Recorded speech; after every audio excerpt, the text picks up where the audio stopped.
Right, well, good morning, everybody. It's a pleasure to be with you. I've not been to Canada before. I've not been to Vancouver before. I've not been to Canada before.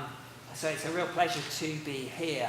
I do recognise the face on the front of the $20 bill, so I feel right at home. Today I'd like to talk about open access mega journals and sustainability in particular. I think I've been asked to kick off because I'm going to make a number of remarks about the concept of sustainability that I hope will inform our discussion for the rest of the session.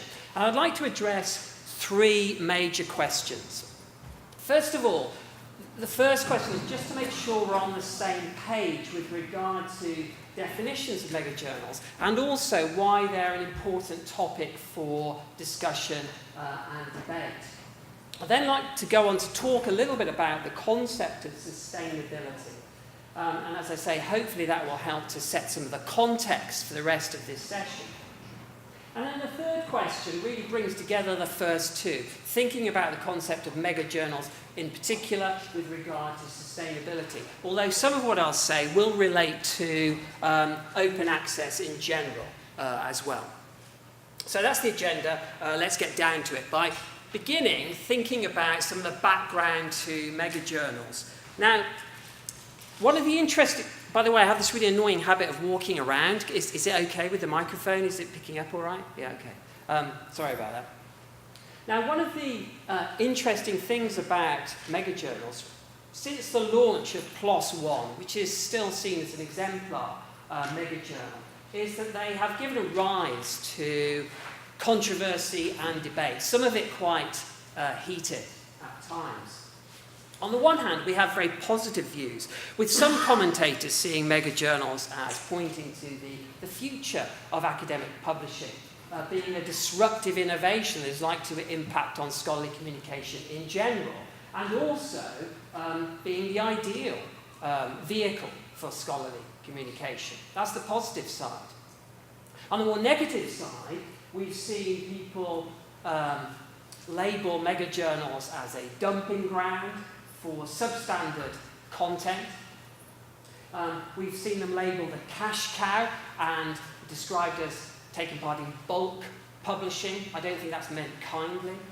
And also, they've been accused of dispensing with some of the major strengths of selective journals, which is their filtering of content. Now, at the very least, that very dichotomous position should indicate that this is an interesting area for further discussion and debate. And that's what I and a number of colleagues are doing in a 2-year project that is now underway, a shared project between the universities of Sheffield and Loughborough in the UK, looking at mega journals. And as you can see, this is a multi-phase mixed methods study which is using both quantitative and qualitative methods. The first two phases, a look at the context, that is a literature review, and also a look at the more informal literature, if you like, around blogs and so on, to get an idea of how mega journals are being received by various different communities.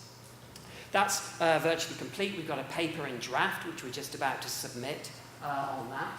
And phase 2, which is a quantitative study, a bibliometrics-based study of mega journals. We've also got a paper in draft for that, we're just about to submit. We're on with phase 3, which is a set of interviews with publishers, which is proving to be very interesting. If I haven't contacted you yet, I might do. I'm pleased to say that all of the publishers we've asked for interviews have said yes. Which has been fantastic, and we're now getting a real sense of the strategies that publishers have in mind with regard to mega journals. We're also setting up some discipline-based focus groups of researchers, and that will lead through to a large-scale survey next year. Now, one of the first problems that you encounter in thinking about mega journals is defining the phenomenon. Now, although there is some discussion about definitions with different emphases, definitions tend to focus in these 4 major areas. First of all, mega journals are fully open access journals, usually based on an APC business model. As the name mega implies, they're large scale, with PLOS ONE now the largest journal in the world, despite a slight decline in its content over the last couple of years. But many mega journals which have been launched in the last 2 or 3 years are not yet very large scale. Along with scale, we have scope. Mega journals reverse the trend in scholarly publishing of the last 50 years of narrower and narrower scope by broadening out scope in a remarkable way. PLOS ONE covering all of STM, as does Nature Scientific Reports. Sage Open and the Open Library of Humanities covering all of humanities and social sciences. And then, say, AIP Advances covering all of physics. The fourth criteria is looking at quality control. And this is important. There are 2 aspects to this, and both of them, I think, need to be highlighted. First of all, pre-publication. Peer review based on soundness-only criteria. So criteria of novelty, of importance, or of interest to a particular subject community, which are majored on by normal selective journals, are here discounted. And there's an emphasis on, is this a sound piece of science only? And that's accompanied by post-publication metrics. Now that's important because the argument goes that these ideas of novelty, importance, and interest are more subjective judgments. And the idea of metrics are the community decides what's important, what's novel, and what's of interest by usage and by citation. So accompanying the pre-publication filtering with post-publication metrics is an important part of the overall quality control approach. Now, Bo Christer Björk has formalised these criteria, and as you can see, he's also added a set of secondary criteria. In order to be a mega journal, he argues they should meet the top 4 and most of the secondary criteria, which are a set of descriptions about what mega journals are or tend to do. Of course, there are subjective elements to this definition. What constitutes big publishing volume? What constitutes a moderate APC, for example? But it's a good working definition, and that's the basis on which we are proceeding. Now, when you use those criteria, what you come up with is a list that looks something like this, with the top 11 in Scopus and have been for a number of years. So that enables bibliometric analysis, for example. Others below the line are not yet in Scopus or haven't been there for a long enough time to carry out any meaningful analysis on them. It's interesting, though, that when you use these criteria, what you end up doing is excluding some titles that might be considered to be mega journals, such as those on the right, which meet everything but the review criteria. And so the definition is somewhat ragged, I guess, because we wouldn't want to completely exclude all of these journals. It's interesting, though, in particular, these humanities and social sciences journals and their relationship with the review criteria about scientific soundness. It's an open question. What constitutes scientific soundness in the humanities? Is it easy to make a judgment on that basis, for example? And that's an open question at the moment. When we look at the growth curve, it looks something like this, and you can see that the outputs of those top 11 mega journals, or with most longevity mega journals, is dominated by PLOS ONE, despite this decline I mentioned earlier on in the last couple of years. But that's more than made up for by Nature Scientific Reports, which has expanded in that time. The other titles are growing, if at all, but more slowly. Okay, so that gives rise to the question of sustainability. And stepping back for a moment, sustainability is normally, in most discussions, not to do with scholarly communication now, but in most discussions more generally, defined in 3 major ways: environmental, social, and economic. Now, Govinda Chowdhury has done some interesting work in relation to these main components of sustainability with regard to digital information services, covering electronic publications, and other digital information services.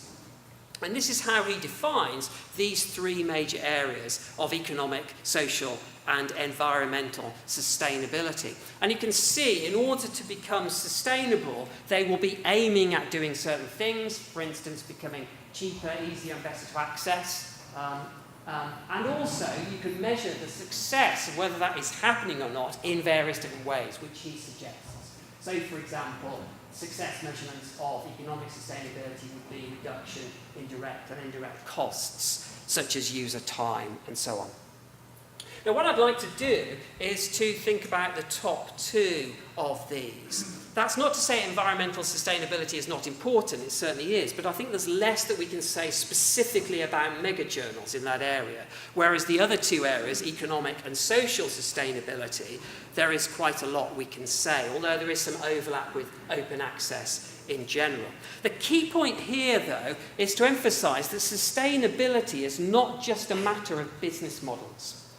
Social sustainability is about community acceptance and community practice. And one of the key issues here is the extent to which that is true, or can become true, of megajournals. But let's first of all think about economic sustainability. And as I say, there is some overlap here with open access in general.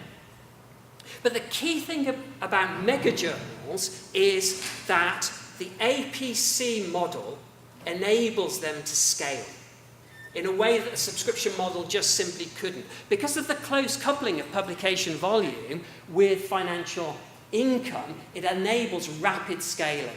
Okay?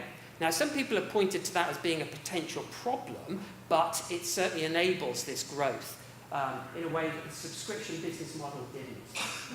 But that leads to the question of, okay, so how do you set your APC? What level should it be at? And it also leads to the question of economies of scale associated with megajournals, or at least efficiencies generated by a standardized set of processes. And that leads to the question of how do they relate to highly selective titles? So those three bottom bullet points I'd like now to talk about in a little more detail. Question of APC levels, economies of scale, and the relationship with highly selective titles. So first of all, APC models. Now, Björk has said megajournals typically have moderate APCs. What does that look like? Well, there's quite a variation, although they are tending to focus around $1,300 to $1,500 US dollars. But there's been a lot of movement. Say, Sage Open has moved its APC at much lower levels, around for 2 or 3 years. Now, some have regarded these APCs as below the average cost of articles, and therefore, it's been argued by some, unsustainable. But many publishers of megajournals would claim otherwise. Pinfield, who was involved in PLOS ONE in the very early days, and now who runs Peer.J, has been quoted as saying that the cost of publishing an article should be in the low hundreds of dollars. Now, just looking at some data, this doesn't just apply to megajournals in particular, but open access in general. Many of the studies that have been done about APC levels have tended to focus on list prices. So I and a number of colleagues at Sheffield have done a couple of studies. This one is just about to be published in the Journal of the Association of Information Science and Technology, JSIST, and the previous one was published there as well. Looking at what institutions are actually paying in terms of APCs. Focused on, in this case, 24 institutions from the UK. And you can see the APC levels paid for these top 10 publishers in terms of payments received vary considerably, with the median APC for each publisher being the black line in the middle of the quartile boxes. And you can see where's the pointer? You can see that the open access publishers, Biomed, Central, PLOS, and Frontier, is there, have a quite clearly a lower bandwidth that's being followed by them compared with others. Now, Björk, in a publication earlier looking at list prices, identified 3 major categories of journals: hybrid titles, fully open access titles published by subscription publishers, and fully open access titles published by non-subscription publishers, and identified that there was a marked difference between the APCs of these categories. So we tested that out in terms of the amounts actually being paid, and our analysis showed that that was the case as well. There is a really considerable difference between these different categories. Interesting though, there's also a difference between their field-weighted citation index. That's a field-weighted impact factor, if you like. So it might be argued that cost and quality go together, although there could be other factors at play there. But that does lead maybe, because most of these 181 are actually mega journals, most of them are plus one. That does lead to the issue of quality as well. Okay, so in terms of APC, that's an open question in terms of how you set, and it's quite a controversial one, how you set your APC level. But it does give rise to the issue of economies of scale, or at least efficiencies through standardization. Because the argument goes that through scale and simplicity of operations, an integrated platform, standardized processes, a single set of quality criteria, as opposed to multiple journal titles with different criteria, different editorial standards all sitting together, you do get economies of scale, or at least efficiencies in that way. And that could be added to by trends like, for instance, cascading articles in terms of efficiency at publisher level. But there are also potential efficiencies here community-wide, reducing the wastage of the submission rejection spiral that many articles go through, because they would find a home rapidly in a mega journal. That's the argument. Now, if that's the case, this gives rise to a very interesting model. See, one of the conundrums associated with open access is, how do you sustain a highly selective title in an open access environment? Because rejection rates are so high, the APC model just doesn't work, okay? But what the economies of scale, or at least efficiencies through standardization and mega journals create, is the potential for this tiered model. A tiered model where both of these work in concert, where the mega journal provides financial subsidy to the highly selective title, enabling it to run in still a highly selective environment. And at the same time, the highly selective title provides what we're calling a reputational subsidy to the mega journal. Now that's the model which I think PLOS has arrived at, I think. I'd be interested to hear what Louise says, but it's an interesting model of how this could happen in future, even if it isn't what is being done in practice, and addresses a major criticism of open access, that it could never sustain a highly selective title. Now, this can only work if there's a strong brand association between the highly selective titles and the mega journal. Ideally sharing a name, like PLOS, for example, or even Nature. But where there isn't that strong association, it doesn't work as much, because there wouldn't be the same reputational subsidy. And of course, it can only work if there's an incentive on the part of the publisher to move the highly selective title out of it being a subscription title into it being an open access title. And what's the incentive at the moment for Nature to move Nature to become an open access title? It's running communications and scientific reports underneath that open access. But what's now the incentive for them to move Nature into subscription title? I'm not really sure what that is. But this is a model of how things might work in future, maintaining some level of highly selective titles in existence. But this leads to a number of questions. Are mega journals necessary to create these economies of scale? For instance, can you have them at platform level at least without mega journals? Are we not looking at multiple tiers rather than a simplistic two-tier model? And does this tiering model create conflict of interest potential? That's what's been argued by a number of critics, where a cascading model or an incentive to keep an article in-house leads to an interest to publish it and therefore gain extra income. And so the predatory accusation has been made about this model. Interesting questions. Now that leads on to the idea of social sustainability. The key point here is megajournals are creating a number of challenges in the way things are done for the academic community, and it's going to be interesting to see whether these are sustained. Now, of course, in terms of this general statement from Chowdhury, open access in general addresses many of these aims, but there's this issue of community acceptance to changing ways of doing things. Let's just think about that briefly. First of all, there needs to be a community acceptance of this two-stage quality control approach of pre-publication soundness only, objective peer review as it's sometimes called, and post-publication metrics. Now the key reason this needs to be accepted is that it leads to a shift in power. The power of the gatekeeper, okay, the editor, the editorial board, and to some extent peer reviewers, has always been that they are the arbiters of what is novel. They are the arbiters of what is important or of interest to a particular subject community. That is now no longer there in the megajournal model. And so there is a shift in the power relationships within the academic community going on. One blogger put it somewhat rhetorically as oligarchic pre-filtering to democratic post-filter. Okay. We put it as the wisdom of the expert being replaced by the wisdom of the crowd, albeit the academic crowd, in terms of what's novel, what's important.